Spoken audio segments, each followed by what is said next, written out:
Станислас в своей книге рассматривает сознание как, с одной стороны, это процесс, да, он об этом, а с другой стороны, как инструмент обработки информации. Как вы каждый можете это прокомментировать с точки зрения нейронауки, с точки зрения использования как гипноза, да, вот эти взгляды Станисласа?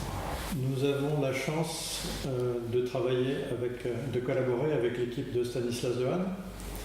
Nous avons aussi la surprise de voir que certains des chercheurs, de jeunes chercheurs de son équipe viennent se former auprès de nous à la technique d'activation de conscience. Et il y a une dynamique d'échange entre notre façon de travailler en clinique et la recherche fondamentale qui nous permet finalement de valider ce que nous faisons avec nos patients en utilisant ces données scientifiques fondamentales. Alors pour moi, en clinique, le processus m'intéresse. C'est le processus d'orientation de l'attention et je vais utiliser de façon clinique les différentes entrées de ce schéma pour favoriser la transformation à l'intérieur à partir de métaphores, à partir de suggestions, à partir de liens que je vais faire entre des éléments de l'extérieur, des éléments de l'intérieur, des éléments du problème, des éléments de la solution.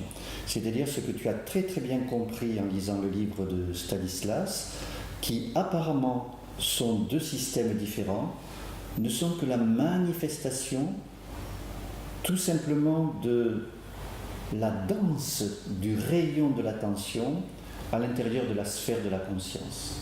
Et c'est nous sommes les chorégraphes qui faisons danser ce rayon pour lui permettre d'aboutir à une motricité qui est le changement qui va toujours vers le confort pour le patient. Сознание – это и инструмент, и процесс. Ces deux éléments qui semblent différents, instrument et process, en fait, ils sont identiques. Ils agissent tous les deux sur le rayon de l'attention.